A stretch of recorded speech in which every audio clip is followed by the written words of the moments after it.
Hi guys, welcome to my YouTube channel. Today's video is about how I set up my cameras when I am drawing.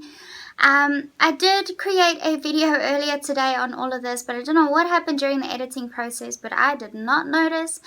By the time I uploaded it to YouTube, it was sitting there for about 3 or 4 hours, and then I had a look at it. I don't know why, for some reason I decided to have a look, and it was a disaster. I don't know what happened during the editing process, but it was a big fail. So I am redoing this video and trying to get it up as soon as possible. It is 10:30 at night, so that is why it's not so light in this room, but I want to show you what my camera setup is while I have something pretty much set up and finished in front of it, and then it will give you guys a good perspective. So I use a Canon 60D camera, which is mounted over my work, and then when I'm recording live I use my GoPro camera. So I can connect to the Wi-Fi on my GoPro camera through an app called Hang With, and that way I don't have to worry about other connection issues because I'm just using the Wi-Fi straight from my camera, and I can still have my phone next to me while I'm recording live, and I can respond to whatever chats are going on as I draw. So I'm going to flick the camera around and show you guys how everything's set up.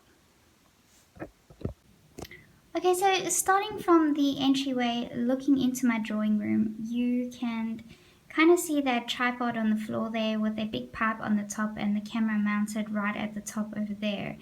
So this tripod over here is actually from the local hardware store in Australia called Bunnings, and we have this tripod which came with a measuring tool that we used when we built the house.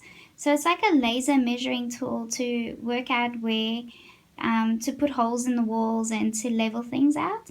So that's why I had that tripod. And initially I did have the tripod sitting on top of my table and my camera directly on it, but I found that the sway or the movement of the table was too much, and I needed to find a different way to mount the camera without touching the table to avoid the issue of too much movement in my time-lapse videos.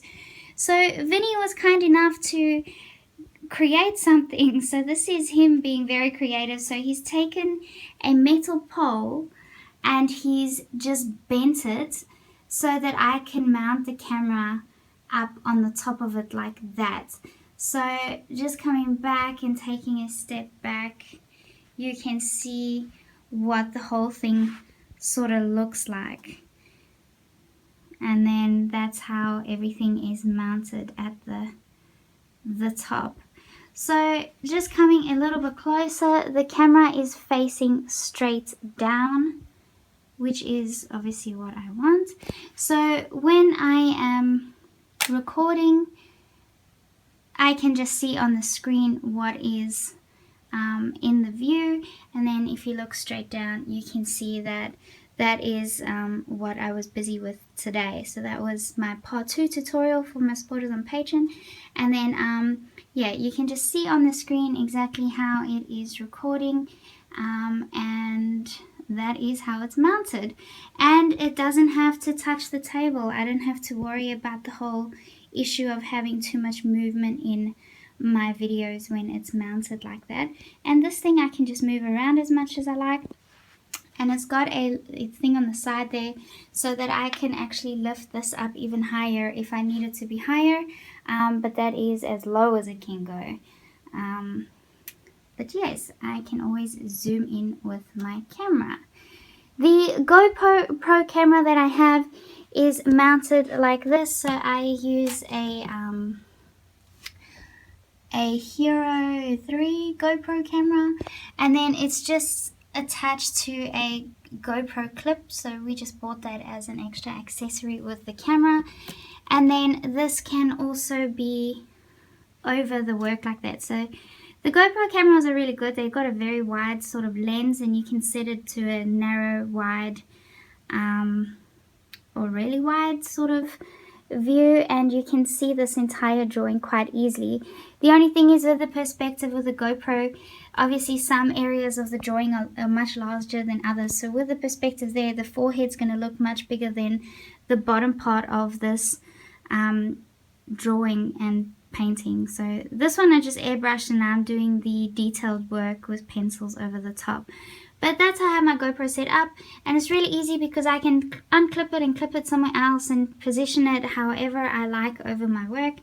And I don't have any fancy tripods or anything like that because obviously a lot of you will know, as an artist, you don't really have much of an income, or you don't know when you can get that sort of income to be able to afford something like that. So we improvise, and why not? We're creative people, so we find different ways to be able to do this sort of stuff. And it's very hard to find a tripod that's not too expensive, that will be able to go over my work without having to touch the table and avoid any sort of sway.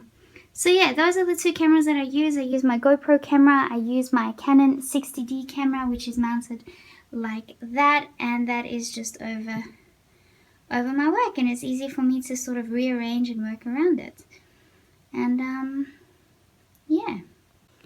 Okay, so that is my camera setup. When I first started doing my videos, all I had was the GoPro camera, so that worked perfectly fine as well. So you don't have to go and get a $1,000 camera to be able to do this sort of thing. There are a lot of cameras out there that are inexpensive or not as expensive, and they will still do the trick. I find that the most important thing when you're trying to do a drawing video though is to get the lighting right, and once you get the lighting right, most cameras nowadays have a good enough quality for you to record, even from your phone. Like my iPhone, all my Q&A videos and that I do on YouTube are just from my iPhone, so I'm not fussed about the extensive detail or quality that's produced now, because you don't have to think about it, because it's just getting better and better with each new piece of technology that gets made.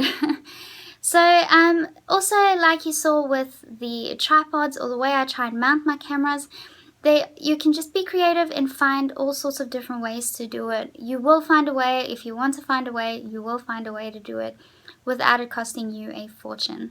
So I hope this video was useful. I know that it's not like you can just go ahead and buy what I have, but I hope that it also shows you that you don't have to go out and spend money to be able to do these sorts of things. There's other ways to do it. You just have to be creative. But thank you guys for watching, and I will see you guys soon. Bye.